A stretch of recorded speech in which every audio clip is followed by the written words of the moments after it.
In the summer of 2020, Alexei Navalny, a prominent figure in Russia, finds himself in a city in eastern Russia, ready to catch a flight. As he makes his way to the airport, passengers recognize him and rush to take a photo with him. Alexei Navalny settles into his seat as the plane takes off on its 4-hour journey to Moscow. Everything seems normal until, suddenly, Navalny begins to feel strange. At first, it's just discomfort, but soon it escalates into severe pain. A fellow passenger offers him a bottle of water, which he refuses and rushes to the lavatory seeking relief, but his condition worsens rapidly. He slips in and out of consciousness, muscles convulsing and his heart slowing. Panic ensues as fellow passengers and crew members scramble to help. The pilot makes the decision to divert the flight for an emergency landing at the nearest airport. As the plane touches down, medics rush onto the runway, ready to assist. However, upon assessment, the medics realize Navalny's condition requires intensive care. He is swiftly transported to a hospital where doctors begin running tests to determine the cause of his sudden illness. As doctors anxiously await the results of Navalny's blood tests,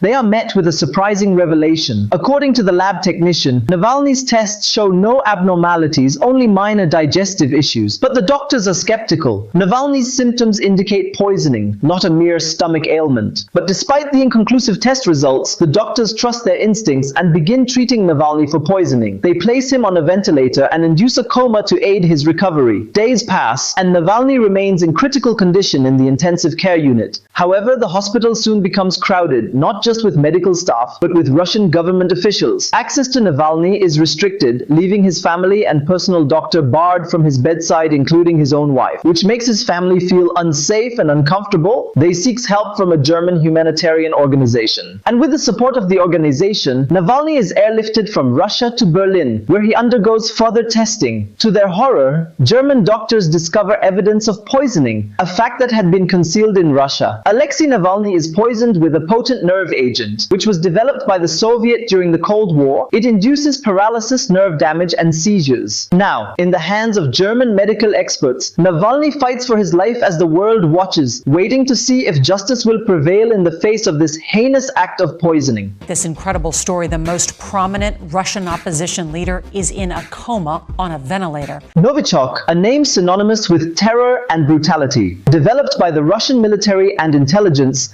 this deadly nerve agent has a chilling history of silent attacks on those deemed enemies of the state. And in a twisted turn of events, Alexei Navalny found himself its latest victim in modern Russia. As Navalny lies unconscious, doctors work tirelessly to treat him as investigators are trying to figure out what really happened to him and who plotted the assassination. And it soon becomes clear that the Russian government is behind the assassination attempt. But the biggest question is, why Navalny? What makes him such a threat to the Russian establishment? And most important of all, why is the Russian government trying to get rid of him?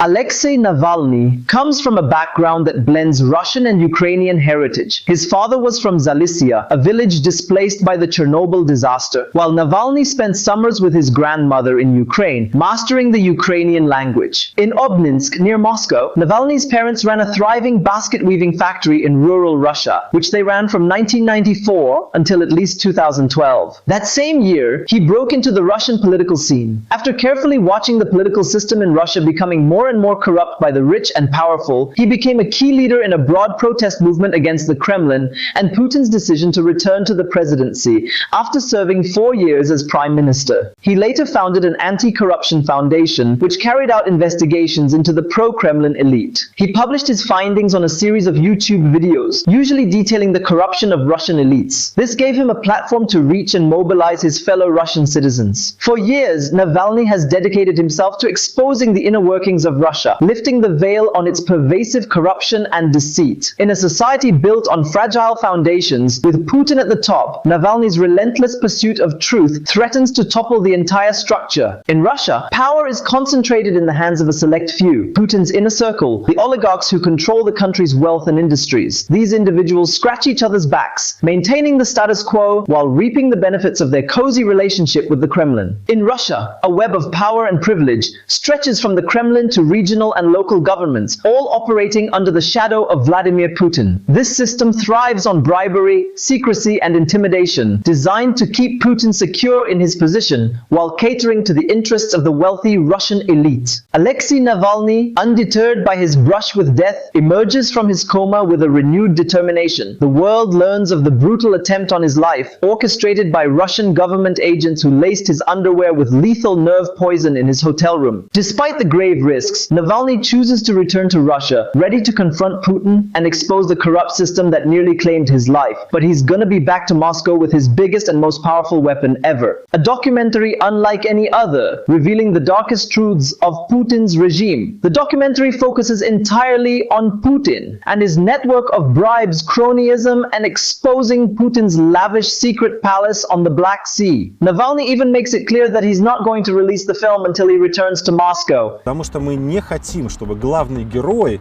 этого фильма думал о том, что мы его боимся, и что я буду рассказывать о его самом страшном секрете. It's a decision of extremely personal bravery, exposing the dark truth behind how the Russian government works and laying bare the inner workings of Russian corruption for all to see. It suddenly becomes one of the most instantly viral videos ever to appear on YouTube, with over 120 million views. His message resonates deeply with millions, igniting a spark of hope among ordinary Russians and striking fear into the hearts of the powerful elite. After exposing Putin's network of corruption, Navalny finds himself once again in the crosshairs of the Russian government. Upon his arrival, he was immediately arrested by the Russian authorities under the pretext of parole violations stemming from fabricated charges. He'd only been back on Russian soil a few minutes when Alexei Navalny was told he was being detained.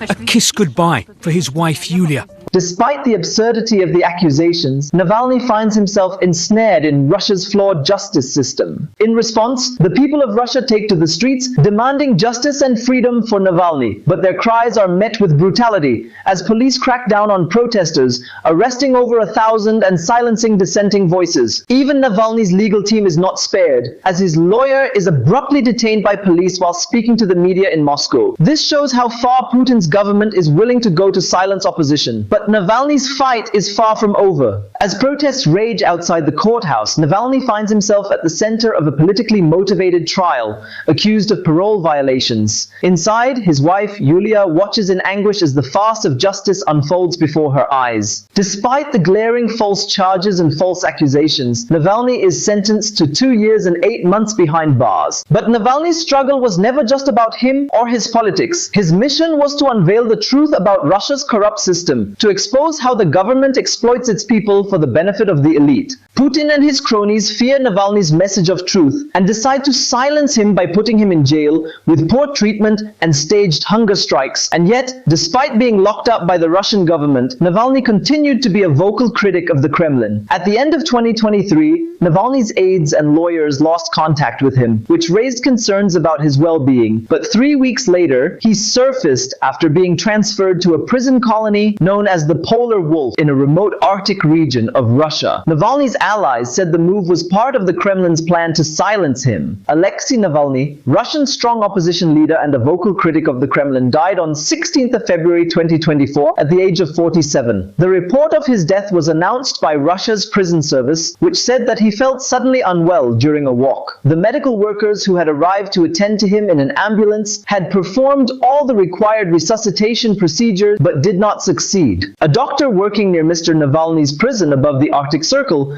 told the independent Russian news outlet Media Zona that the closest ambulance team is 35 kilometers or 22 miles from the prison. By the time it would have arrived, a patient in severe distress would already be dead, said the doctor, who spoke on condition of anonymity. Who were they resuscitating? He added. President Biden said at a White House appearance that, "We don't know exactly what happened, but there's no doubt that the death of Mr. Navalny was the consequence of something that Putin and his thugs did." But make no mistake, Putin is responsible for Navalny's death.